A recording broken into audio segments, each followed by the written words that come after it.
Okay, I'd like to welcome everybody to my podcast today. I've got Mr. Frank White with me today. Man, I tell you what, I'm truly honored to be here with you, sir. Bless your heart, sir. It's my pleasure, Steve. I am just glad that our paths crossed, that we're able to be here today and talk about sports. I know. Nothing better. Nothing better than sports. So, I've got I did a little background on you. Your stuff is all out there. So you know what I mean? So your sports career and all that, humble beginnings here in Kansas City and all that. So you actually defined a generation of Royals fans, from mastering the double play, stepping in clutch postseason moments. Your legacy stretches far beyond the diamond. You're a 5-time All-Star, 8-time Gold Glove winner, 1980 ALCS MVP, and 1985 World Series champion. How about that? Man, a lot of stuff. A lot of good stuff. A lot of good stuff. That is the good stuff. So, you talk about the humble beginning here in Kansas City, Yes. growing up here in town and stuff like that. Growing up by the stadium, all that's there and there. So when you started out before you like playing in the Van Johnson leagues and stuff like that, tell me a little bit about your humble beginnings in baseball, like just playing with the guys out in the parking lot or stuff like that. We did all that. Yeah. We played in the parks, we played in the alleys. The thing that I really always like to point back to is sometimes we, as young players playing on teams, we're happy to be on a good team, we're happy to be winning. Yeah. When I was 12, my dad was always one of those passionate father rooters. I get it. So if I had to be pitching in the game, he'd probably gonna get kicked out of the game. But anywhere else he was fine. But him and umpires just didn't get along when I was pitching. But I was playing on a good team, and after the third game, I had to play. And so he got frustrated in the middle of the third game. He just pulled me off the bench. Oh boy! In the middle of the game, and I'm going home, kicking and screaming and embarrassed, obviously. And when I get home, I said, Dad, why did you take me off the team? Uh-huh. And so he just sit there for a minute, and then he finally said, "Do you like baseball?" And I said, "Yes." Yeah. He said, "Do you understand baseball?" Mm-hmm. Being 12, I'm saying yes to everything. Yeah. And then and I said yes again. And he said, "Well, how can you like baseball and understand baseball when you don't play?" Wow. And so I didn't have an answer for him, and because it was the third game, I still hadn't gotten in the game. And so then he put me on the worst team in the league. And so we didn't win, but I played every day, and that's when I really learned that I had a passion for the game, and I really wanted to take that to the next level. And then when I was 14, he made it possible for me to play at my 14 and under age, but also I played in an older league at the same time. Wow. So in the older league, you got beat up a little bit because of the learning curve. Yeah. Then when you get back to your age group, then you were much better. And Wow. so that's why I thought I progressed a lot faster. So I was 18. Yeah.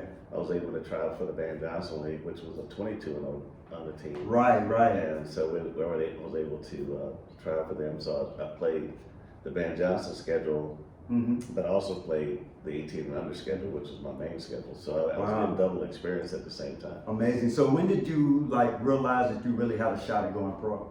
I didn't really realize it. I mean, as a high schooler who didn't play baseball in high school, and you just had those 30, 35 games in the summer, depending on rainouts. And so there was not a lot of scouts coming into the league, into our area, because this was 68, and a lot of stuff was going on in 68 with the riots and so forth. So they depended on your coach to tell them about his players. Right. And so I was 19, probably 2 or 3 months from turning 20. Wow. And so I was at work. I worked down on Truman Road at Metals Protection Plating Company. And my coach, Hilton Smith, who was a Negro League Baseball Hall of Famer. Yes, sir. So he called me and said, "Well, the Royals are having tryouts. You should go out and try out." Okay. And so I went to my boss and asked for a couple days off so I can go try out for the Royals. And he granted me those 2 days off. And I went down to Municipal Stadium. Wow. There were 300 boys in there. And Man. I had no idea what a tryout camp was all about. Wow. So I ended up, they do the running and the throwing and the hitting. And then the second day they called me back for some more tests and things like that. Then the third day they called me and said, we want you to go to this experimental baseball academy in Florida. Yeah. And so we weren't going right into the minor leagues. We were actually going to a school Right. that really followed the college schedule. So it wasn't really like a draft process? It wasn't a draft, it was a trial process. It's all over the United States. Huh. And so they bring in 50 guys, and you got a complex in Sarasota. It was 260 acres. We had five fields. Yeah. Our own locker room and restaurant facilities, and so we were just confined there, and it was really kind of funny because he called me and said, well, we want you to go to the school, Mr. Kaufman did. And I said, well, how much did it pay? You know, because at that point, 1970. Yeah. And so I was making $100 a week, and I was married, had my son. And he said it's gonna be $50 a month. And I said, I don't think this is gonna work. And so he said, but I really want you to go to this school. So they gave my wife a job at the stadium in the ticket office. She moved in with my parents. Wow. And then I went to play baseball. I always tell people I signed for $50 a month and not Man. an opportunity. Amazing. So, okay, that is an amazing story, man. No draft process, none of that. No. These days, they draft the kids in 10th grade, 8th, whatever. I know. It's amazing. Well, they had a draft process, but it wasn't as sophisticated as it is now. Okay. And so Mr. Kaufman was wondering, how do I find players other than this standard way? So he started holding trials all over the United States. So the whole idea with it was to find good athletes that didn't necessarily have to play baseball. Okay. And they would bring in people to help train you. So they brought in Ross players like John Mayberry, Amos Otis, Timmy Rojas, and they also brought in former stars like Ted Williams and Jim Lemon and those guys. So Wow. that's the first time I met Ted Williams. I mean, in the baseball. Man, that's amazing. That is amazing. So now, okay, so you transition, you get to the pro. So what's something about, being a professional that you just had no idea that was something that you really had to maintain every single day?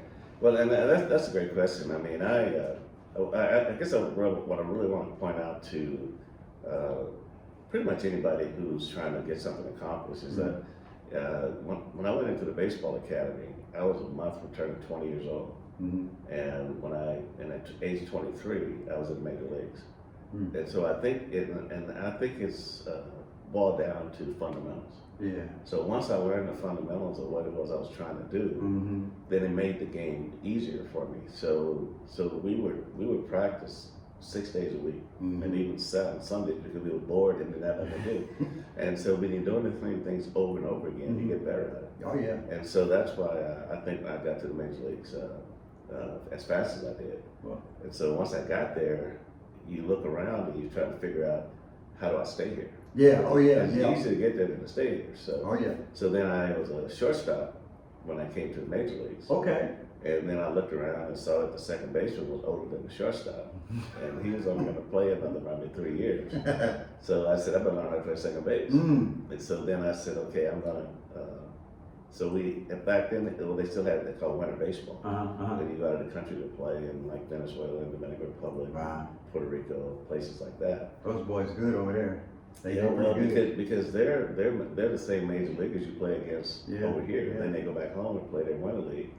What about those Cuban stars? No, not Cuba wasn't part of us at that point. No. So the main ones were Puerto Rico, Dominican Republic, Venezuela, and those are the big three. Good deal. And so I went to Venezuela 2 winters and went to Puerto Rico 1 winter, and then when Cookie retired, then I stepped in to play second base. Amazing. So yeah, you kind of getting to some of my next question. So one of the toughest parts of playing at a pro level, you kind of went over the like preparation and making sure that stuff was like that. So when you talked about Cookie, so was Cookie one of the most important players that had an impact on your career? Well, I think so, but when I came up in '73, the veteran players, we didn't have free agency and guys weren't making a ton of money, and so they were a little reluctant to give you a lot of advice because they didn't want to hurt themselves and they want to keep their jobs. Yeah, exactly. So what I was more persistent, and Cookie made a play one day, and I was wondering why he made it that way, and he wouldn't answer me because back then the veterans, if they didn't talk to you first, they a lot of times they wouldn't even ask you what you were talking about. So I said, I'm gonna ask him this question every day until I get an answer. So after about the third day, he still didn't give me an answer, but he said, I'm going to be managing a team in Venezuela. You come down and play for me. Wow. Then I'll tell you everything you want to know. Amazing. So I took the challenge, went down there, and so he didn't really teach me how to catch the ball and throw the ball, but he showed me all the shortcuts of getting the job done more efficient. Yeah. And so that's what we worked on every day: double plays and double play feeds. Right. And how to read the batter and situation on the field, and really just what because playing defense requires a lot of anticipation skills. Yes, sir. Because you have to see the sign, you have to see the location of the sign, you got to know the hitter to play, what his capabilities are, what the situation's calling for, and then you just react to it. Yeah, I got some questions about some hitters for you later on down the line. So yeah, I just wanted to touch on a few questions about your professional career. Now I'm going to talk about some of career specific questions like second base. So second base is a demanding position. What skills do you think separate the elite second baseman from the rest? Well, I think what helped me was that I was a shortstop first. And so I had all the agility and all the athletic skills of a shortstop playing second base. So typically you got two guys on both sides of the base with the same amount of range. And so the difference was that second baseman, you always played mainly with your back to first base all the time. Right. And so the double play back in those days were a lot more aggressive than they are today. And so you had to learn how to maneuver. And I bet. So I had really good vertical skills. Yeah. And so it was a matter of just getting the footwork together. It was almost like watching a bullfighter. You know, he gives you the cape and he takes away. And so in back in those days, I would give them a leg to shoot for, but then when they shoot for it, then I would just pivot around, switch up, and then that leg is always in the air if they ever hit it. So this is really almost you could say poetry in motion, man. It's a chemistry that got to be developed. It's funny because you just answered my questions on and on and on because I was going to ask you how do you develop chemistry with your shortstop, but you play shortstop before, so you could kind of. And you go out every day and you work on different things. You know, you create situations. Okay, if the ball's hit here, if the runner's here, where would you like the ball? If you know, so it's just you have these little guidelines. So if I'm playing second base and if somebody hits me a ground ball, if the runner's already by me, then I would go to first base. But if he was center or to my left, then I would go to second base for the double play. Exactly. So and then the shortstop, it's all about being predictable. And you don't want to do something that your partner don't expect you to do. So that's why you have to go out there and work on it. So. Amazing. That is something. So it's what's one of the biggest misconceptions the fans have about playing second base at a major league level? Well, I think you can look at second base and shortstop. I mean, those are two positions that are hard to manage from the bench.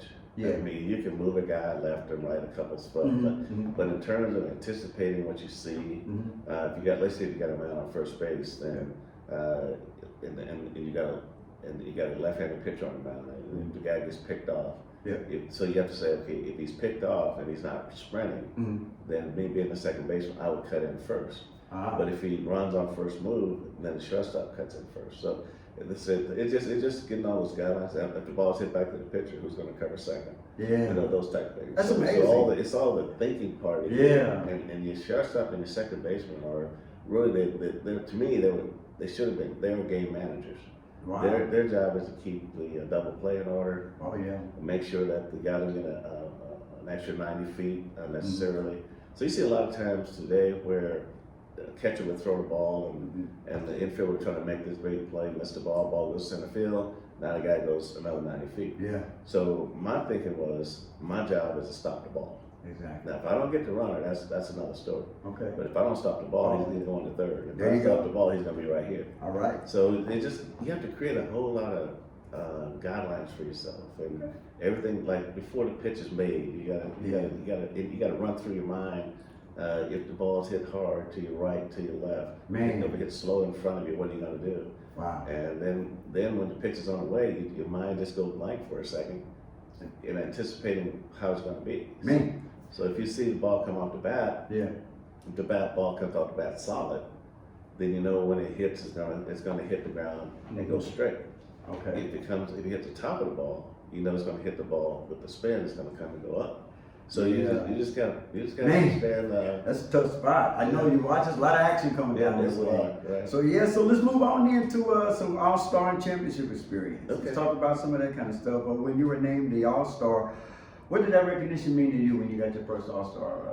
Maybe Nah. to me, man, it was one of the best. Yeah, because yeah. you know, there are a lot of great players, and when you get selected for an All-Star team, that means you're making a difference in the league, and people are recognizing you for your skills and your ability to play the game. And so that the first time was definitely picked me up. Wow. So tell me this: was there any All-Star second basemen that you really, really looked up to that should have been All-Stars and maybe weren't? Well, I think we all took our turns. I mean, Everybody did, 'cause there was, okay. that was myself. There was Lou Whitaker. There was, Gantner from Milwaukee. Yeah. Cruz from Seattle. I Yeah. mean, there was a lot of good second basemen back in those days. So, you know, Molitor from Milwaukee. Yeah, I remember all. So I mean, so it just sometimes you make it, sometimes you don't. Yeah. But all these guys are great players. So so who do you look up to, like when you was a young kid? So you started at short, but it was any shortstop or second baseman that you looked up to? So I kind of want to be like him, like all the kids started kind of wanting to be like you. No, not really. You know, when I was a kid going down to Municipal Stadium watching the games from the high school bleachers, you find guys that catch your eye. You know, Yeah, I mean, Ed Charles, when he played third base for the A's, he was one of my favorite players. Okay. When Campaneris came to the A's as a shortstop, you know, Oh yeah, with those names. speed, and you had Jose Tartagle, and Okay. then in '67. Jose Tartagle. Yeah, Wow. in '67, you had all these great A's players that were coming in at that time. You had Yeah. Reggie Jackson and Joe Rudy. Man, And yeah, I was gonna ask you about some of those guys. So I mean, it was just so much fun to just sit in the bleachers and watch these games. And, I bet. I mean, one of my favorite games was when Satchel Paige threw those 3 innings against the Boston Red Sox. Man, That yeah. was a fun game to watch. Yeah, I was gonna get to some of those old Negro League players and how you mix in with them and knowing some of them and stuff like that. But I'm gonna move on to just a couple more because I don't want to hold you too long. If you notice, I stopped sweating, right? So I think I'm ready to go on a little bit further with the interview now. So I appreciate you, Mr. White. So let's talk about when the World Series run. What was the moment when you really knew that y'all was gonna win the World Series? When you was like, okay, we about to win this thing. I don't think you ever know.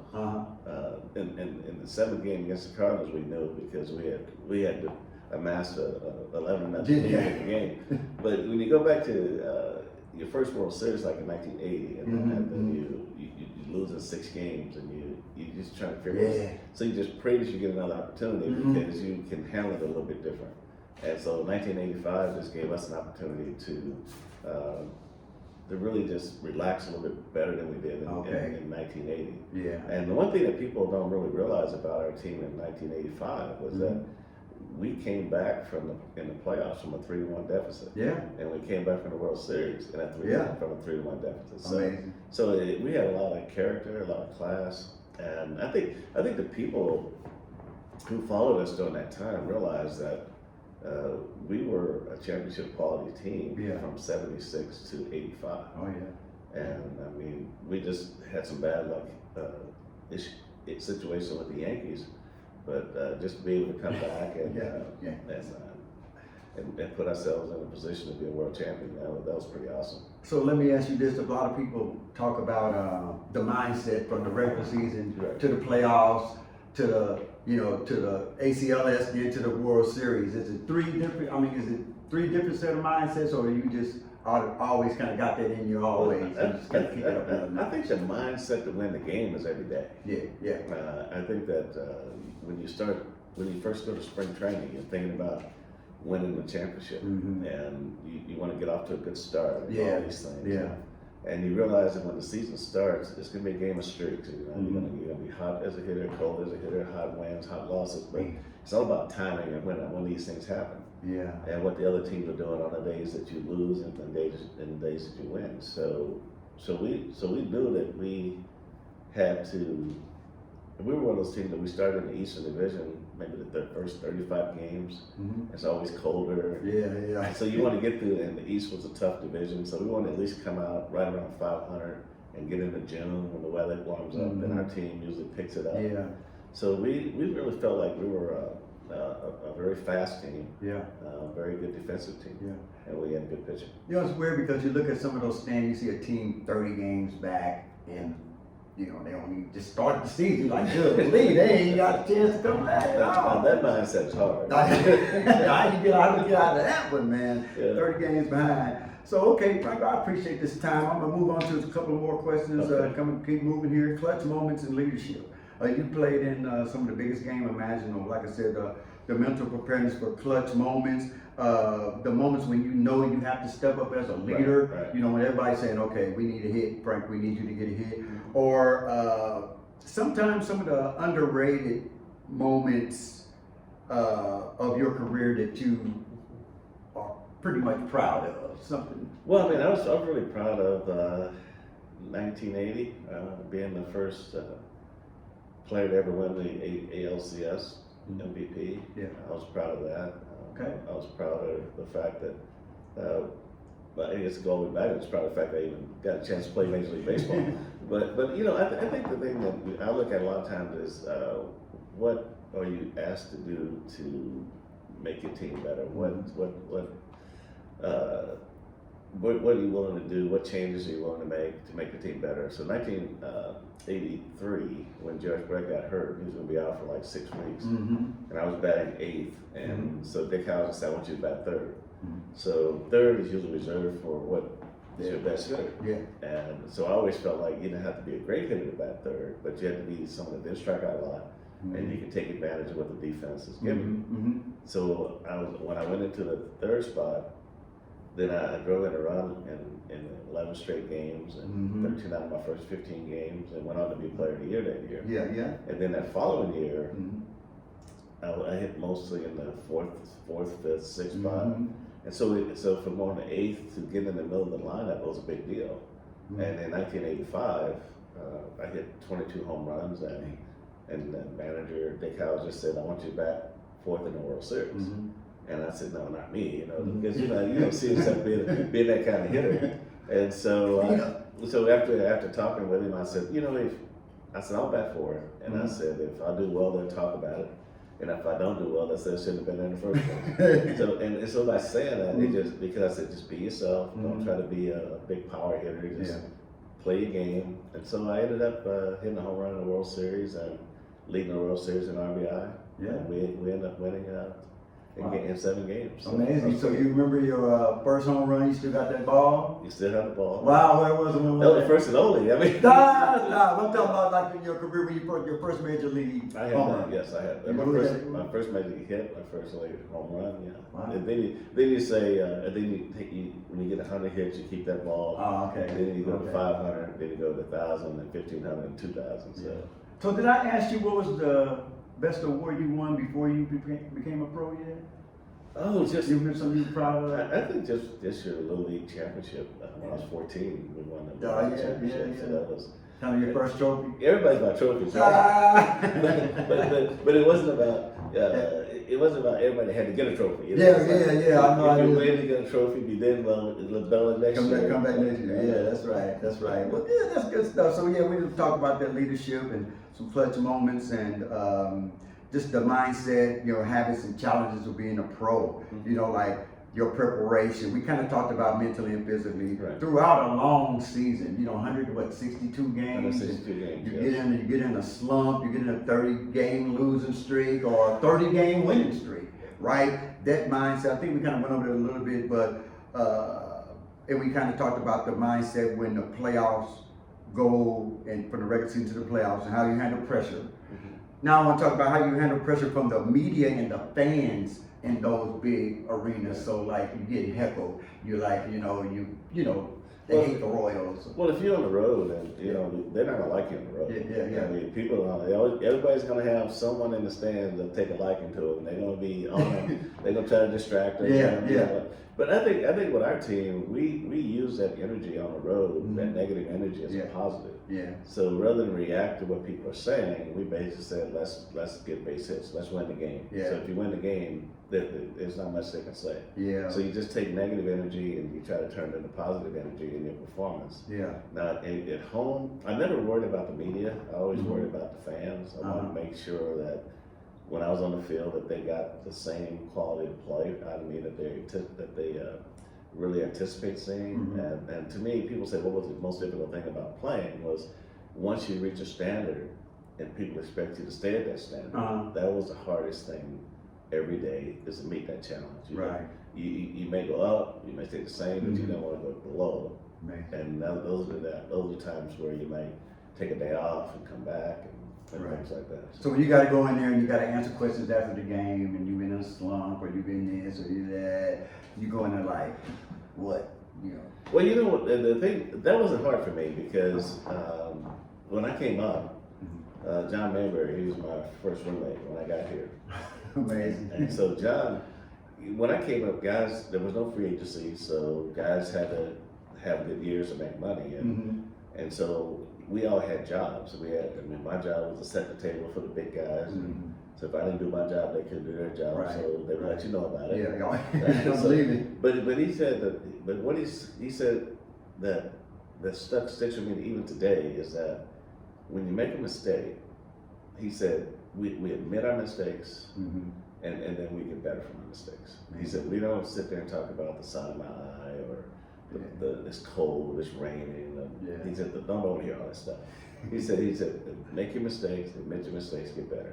And that was probably the best advice that I got. He said, so when the writers come in after the game and say, what happened? He said, man, I just messed it up. He said, because it's so enough you can say. Because he said that you make that tonight because 12, 13 hours later, you're in another ballgame. Yeah, exactly. So the script changes. Yeah. So rather than dwell on a mistake you make, then you just admit it, acknowledge it, and get better and move on. Wow, that's amazing. So let me ask you a couple more questions, like about behind the scenes and some stories, maybe some stuff like that. So maybe who was like the most intense or driven teammate or coach that you, and then maybe who was the most laid back, you know, kind of a player. They say you got the players coaches and you got the other kind of coaches who just cuss and fuss and scream all the time. And so kind of give me a comparison of. Well, we came up in an era where coaches always cuss and fuss. But if you weren't playing well, they let you know about it. Because it was, you know, the guys said this is a I can game, and you know, it's not an I try game. It's I can game. So everybody can try. But this is a do or die. Either you do the job, you can't do the job. So when somebody asks you what happened, say I can get it done. Move on. But when we dwell on do they like me or stuff like that, you're not gonna last very long. Right. Because, in my era, it may be different today. But in my era, it wasn't about your mental health. It wasn't about how you feel about things. It was about what they wanted you to do. And then you had to figure out how to get it done in order to stay in the game. You didn't get a mental day off. So you had to make these adjustments mentally that a lot of guys today wouldn't make. We didn't have therapists to go see, and we didn't have things like that. The game just wasn't designed to save people. It was designed for the best to play at the highest level. And then we had one saying that you go as hard as you can, you go as long as you can. When it breaks, just go home. Wow, so amazing. So that's just down the whole mindset of everybody. It's a whole mindset because you're not financially secure. Right. You're on a year-to-year contract. You have no bargaining power. You know, so it was like 2%, 3% corporate raises. And so today, a guy's set in his first couple of years, and he's able to make those transitions mentally. I mean, we had to fight for benefits, we had to fight for pension, we had to fight for health care, we had to fight for second opinions, and things like that. So it was a different game. It was more of a gladiator type sport than it is today. I bet. It's amazing.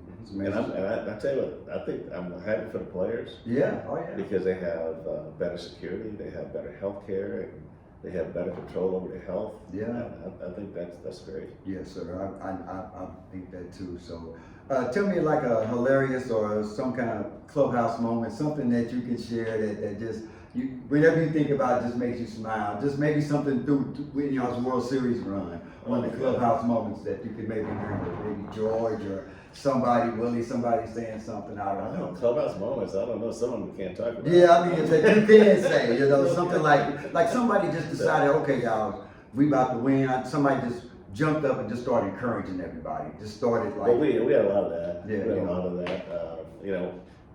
We had a real loose group of guys who knew they could play. We would go in ruts like everybody else. Oh, yeah. And so we would. John Mabry would. We had boom boxes back in those days. Yeah. So he would put Richard Pryor tape on and Richard Pryor get to talking this stuff. Everybody started laughing. So Loosen everybody up. Loosen everybody up. Uh-huh. We had some practical jokers. Like we had like Saberhagen when he was there. Yeah. We would give hot foots.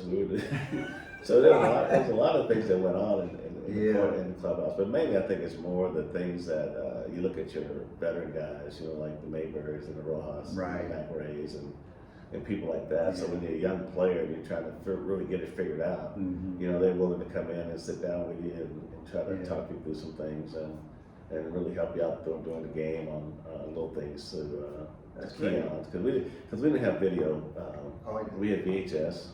Oh yeah. And so I would have my wife, take my bats on the road so I could come back and look at them when I came home.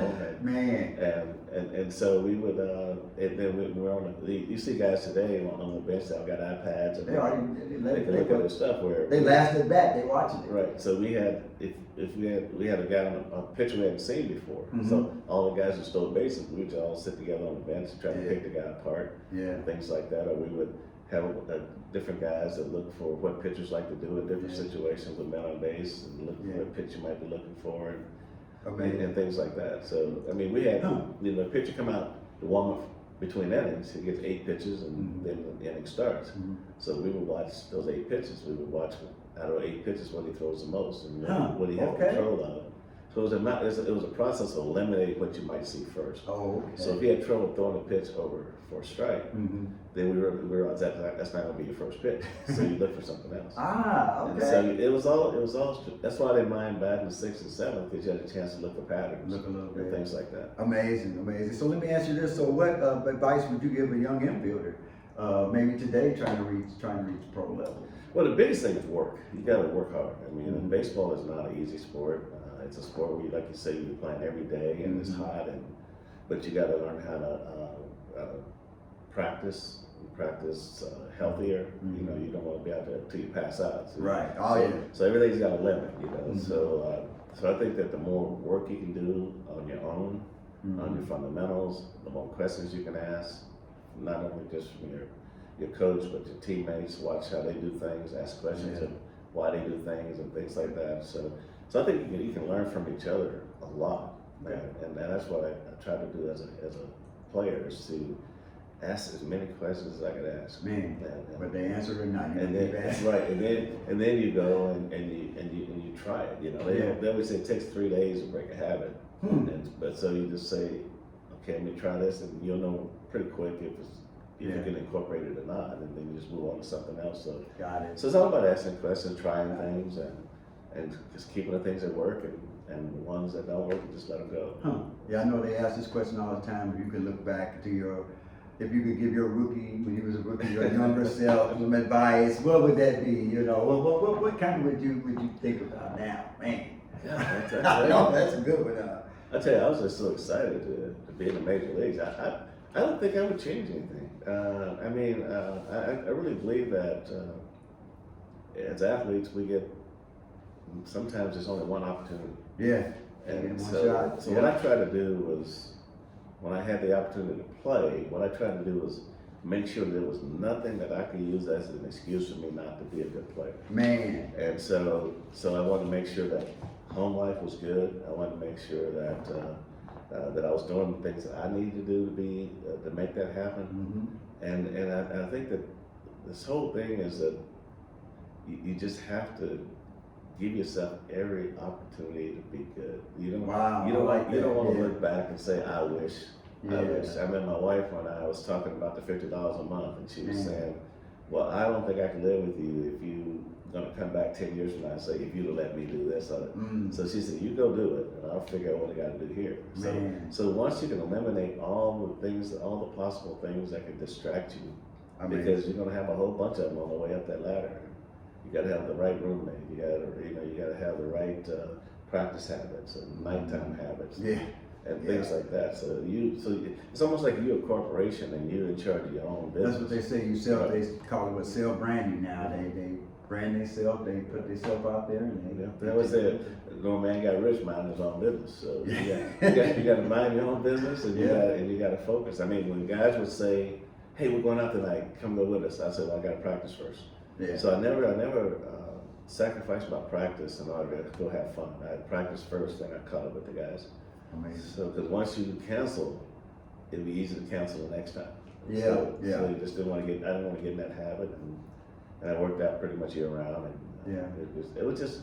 I mean, I just love to play baseball. I love the game. I mean, I was averaging close to 140 games a year. Yeah. And even I was 38 years old, played 150 games. So I mean, it was just. I mean, nothing good can happen if you're not on the field. That's true. That's true. So always want to be in the game. That's true. That's true. So yeah, we talked about the Royals a little bit. You know, you are considered Royals, royalty, if you will. You know, you spent your entire career with the Royals, 18 seasons. Fans still speak of your name in reverence. You know your relationship with the city, and playing with legendary manager Whitey Herzog. You talked about Dick Howser and all of those guys, and just those experiences being with the Royals, and just real quick. You was a broadcaster, you did a whole bunch of things with the Royals. Just real quick. Your Royals experience meant what to you? In just a few words. You don't have to be in detail. It meant the world. Yeah, there you go. Yeah. Because that was my life. Yeah. That was my dream. Meeting you and Kaufman, and how close you and him was, and that was my dream. I made this dream come true when I was the first player from the academy. Yeah, exactly. That's what I'm saying. So I mean, but when you're a kid growing up and you're pretending that you're Hank Aaron and Willie Mays and people like that, and you finally get into major leagues and you meet your hero. Frank Robinson was playing with the Baltimore Orioles. I got to meet him, and that's why I wore number 20 was because of him. Wow. And I think that when you start and you see some of these great stars that you only got to see on Saturday because you only had This Week in Baseball. You didn't have, You didn't have like it is today. And so those guys were more like gods because you didn't get to see them much. Yeah. And when you land in your bedroom with your transistor radio underneath your pillow, listen. Trying to get channels. I used to do that too. I mean, just get any game you can. Just going real slow down the dial. Right. You might get a game in Chicago or somewhere or whatever. So I don't think I would. I had a great education in the minor leagues. I had a great education when I first got to the big leagues from the guys, and then I was able to prepare myself through working hard and then just being able to be a part of a team that was so successful. And being an integral part of that. I think that was. I don't think I would change that. I mean, those are great memories. I mean, doing the minor league managing and front office work, and then I went into the broadcasting, which I love. That's right. Which I loved a lot. Yeah. Oh yeah. I love being a coach in the booth. So I remember listening to you. So I mean, if I had to look at my life from a guy who came from Mississippi and on some summers had to go back and help grandparents and pick cotton and peanuts and potatoes and to be able to play Major League Baseball in my hometown for 18 years, I would change that for a bit. I mean, amazing. Your parents got to see you play every day, and you don't have to clean the locker out at the end of the year. Man, it was just. I mean, I've had in my estimation, I've had a perfect life in terms of the things that I've been, the opportunities I've been offered, and my ability to take on those challenges and make those challenges positive challenges.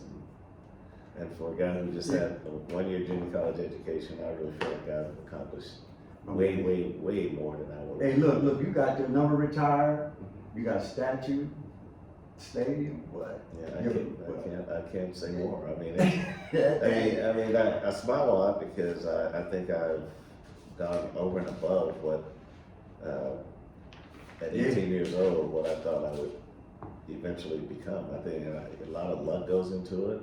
You got to be healthy. You have to have the right mentors, right people giving you advice. Yeah, And then on top of that, you got to take the advice. that's true. And That's true. You got to try to use it. That's one of my main things. You need to be receptive to service. You need to be receptive to care. You need to be receptive to advice, all of that kind of stuff. And you got to be willing to change when it's time to change. Man. You can't keep doing the same thing over and over again if the results are not going to be positive. So you got to say, okay, I got to change something. You're exactly right. And so that's why I say it's easy to get to the major leagues and it's to stay in the major leagues. So Yeah. once you get there, then you may want to be what you want to be, but then you got to look around and say, well, if I got to do this to stay here, I'll do this to stay here. Yes, sir. Because minor leagues is nothing out for anybody. It's just bus ride, long bus rides. Man, all over the place. Yeah, it's doing crazy. that. So, okay, Mr. White, we are getting close to wrapping this up. Things are moving really, really well. I have just a few more questions I wanted to ask you. I got a couple of rapid fire questions and some closing thoughts. Okay. And just a couple more things, just some personal things that I want to ask you myself. You know, you do research on people and you get your notes and you get all the stuff, all your things together, and then you're like, I like them questions, but I think I got some that I want to ask. I did ask you the one about your best award as being an amateur. I kind of talked to you earlier about when you got somebody like, I want to talk about Ricky Henderson. Okay. Okay, playing against Ricky Henderson. Okay, so he's the stolen base king, right? Yes. So when he getting ready to steal, Ricky already on the dirt, out the dirt on the grass, right? So Ricky, you on second, Ricky right there. He's right there, yeah. So what so Ricky gonna go. He's gonna go. He going. You like, why don't even throw it? Like, Ricky got Well, it. you still have to put up a defense. Yeah. So whether it be trying to pitch out or whatever. Okay. You have to do something. But he was built low to the ground. Yeah. His legs were just so dang powerful. I bet. And he was full speed after 3 steps. And he ran low, he ran hard, but he was a base stealing machine. Man, I'm telling you. I know he was. You know what I would do, Ricky, was I would because when guys steal bases, they like to go while their legs are hot. Mhm. And so when he got to second base, and he wants to go to third. Oh yeah. And so the pitchers are rattled, everybody's rattled. So I would put pickoff plays on. Okay. Just to slow things down a little bit. Yeah. But he's the most devastating base runner but you know, look at his numbers. He led leading hits too at one point. He lead Yeah, and lead off home runs. Yeah. I mean, he was strong. He was a strong hitter. Man. And so I think that during those days, you know, pitchers didn't have the what they call the slide step. They didn't have the quick move to home plate. Everybody just did their normal thing, and bases were a little bit easier to steal. I mean, we had guys on our team like Willie Wilson. Willie was still in the 60s. Ames was in the 60s. Freddie was in the 60s on the bases. So the base stealing was on top of every team's list because you had top fast guys in the first couple positions. Yeah.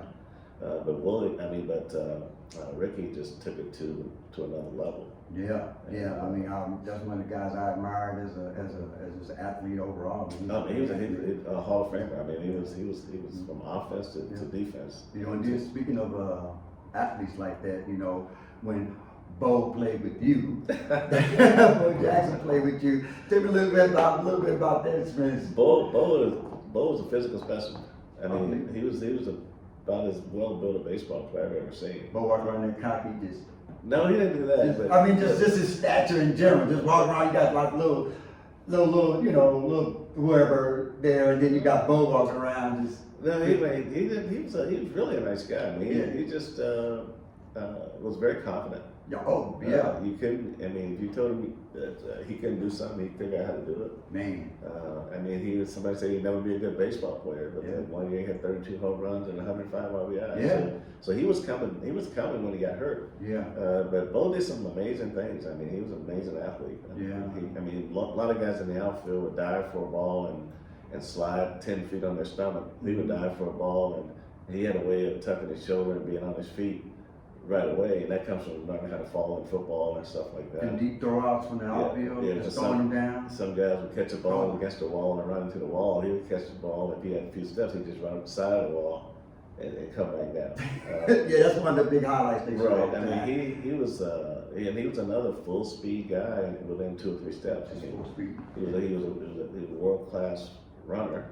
Yeah. And he had, you got a guy that's 225 pounds that can run like him. Yeah. That's pretty powerful stuff. Had a strong arm. Yeah, I bet. Yeah. So it wasn't much he couldn't do. Yeah. So It's amazing being around just an athlete of that stature, man. Yeah, well, once in a lifetime. I always tell people if you go to the doctor's office back in the day when they had the growth chart, had that chart on the wall that shows all the different parts of your body. Level both, because you can see his muscle separation and everything. He was one strong man. I believe it. Yeah, he's another one of those guys. I'm glad to get a chance to see him come around. So I got just a couple more questions about a couple of my favorite batters. I think I mentioned one time we was in passing about my man Rod Carew. Rod Carew and Tony Gwynn. Woo! Those my boys. You ain't gonna find 2 better hitters than that. Man, Rod Carew was magic with that bat. Rod was a magician. I mean, he could look around the field, and if there was a hole on second base side, he could pull. If he had to go the other way, go the other way. And one of his best skills was bunting. He could bunt the ball like nobody else could bunt the ball. And but he was a hitter, and he just took it and he just flipped the bat, boom, and the ball to left field. Wow. I mean, you couldn't fool him at the plate. He was hard to fool. Oh yeah, that was my man. And he didn't seem like he was like no big old dude. No, like just a regular old guy, man. Yeah, I mean, but if you watch guys like that, I mean, watch them in BP and stuff, they get balls out of the ballpark. Oh, okay. It's just that when they got into the game, there was select times that they would try to do it. Oh, okay. Most times they would just get their base hits. Just get their base hit, go ahead. Okay. And then you got Tony Gwynn, man. I tell you, Tony had the sweetest swing. That's what I'm saying, man. Tony never struck out. He never struck out. Yeah. And he just, his hit pattern was always left field, left side. He just, I mean, one of the best hitters ever to play the game. Yeah. Those 2 guys are somebody that I used to, when I used to try to play a little baseball, I try to hit like Rod Carew. I was like, Rod Carew. Yeah, Rod was smooth. I mean, and then when he went from playing second to being strictly a DH, he got even better. Yeah. Amazing. Well, Mr. White, you know what? I am really, like I said, I was nervous as can be at first, sweating, so don't mind the sweat you might see on there, everybody, when this comes out. But me and Mr. White had talked about this before, and he agreed to it, and it really was amazing when he did it, and I was so happy about it. Steve, I love talking baseball, so I was excited that you wanted to do this. And, I think that a lot of times it's nice to give your version of the teams you played on, the players you played with, how mentoring players make a big difference, how positive information can help someone improve their career, improve their lives, and I think that is the one thing that when you play on winning teams, you get so much positive input. And when on losing teams, everybody tends to kind of go into that little same old woe with me kind of thing. Yeah. But just to be able to be on a team where, when you look at the Royals in '69, when they were an expansion team, usually expansion teams get beat up a lot. Oh, yeah. But the Royals never did. I mean, they drafted well and made good trades, and they came in '69. They never finished last in the division until 1995. And they never lost 100 games in the season until the year 2000. Yeah. So they were. If you want to pick an expansion team that was classic, I think the Royals are. Amazing. That is truly amazing. Well, yeah, Mr. White, I think we good then, sir. I just wanted to once again just thank you again for your time. I know you're a busy man. You got a lot of stuff going on, and I'm just glad that once again, like I said, our paths have crossed. We be friends, if you will. You know what I mean? So, any parting shots or anything that you would like to say before we go? Anything in particular, like any advice for the next generation, or anybody that might watch this and say, hey, I watched that, man. And one thing I took out of it, you said, just show up and try to be good, or something to that effect. Just try to... Well, I think that 95% of winning is showing up. Yeah. But I think that you can't never let someone determine your destiny. And you have to determine your destiny. Yes. And you have to determine how hard you want to work to get it accomplished. Yeah. I said never give up. Yeah. Always work hard. Yep. And when that time comes, then you decide that it's time to make change. Yeah. Yeah. Because I think that nobody really knows what your ambitions are. Nobody even knows what the end game is for what you're trying to get accomplished. So I think that you put yourself in the right place with the right people, and you know, it's amazing what being surrounded by good people can do for you. I think so. Yes, sir. So just take control of your career, and like I say, sometimes you. Well, there's an old saying I always like to listen to. Say it takes just a little bit more to be a champion. Yeah, yeah, I get that. So hey, I just want, like I said, I'm a man of God and love the Lord. I know you are too, and you know your Christian walk is I know it's important to you. Yes, your faith and your beliefs. So I just want to just thank the Lord for this opportunity to be here today with you, Mr. White, and we just hopefully might get another chance to do something later on down the line. It's funny because I'm trying to get into these podcasts now. When I get ready to retire, everyone I've asked, they've said yes so far. I've only did 4, so.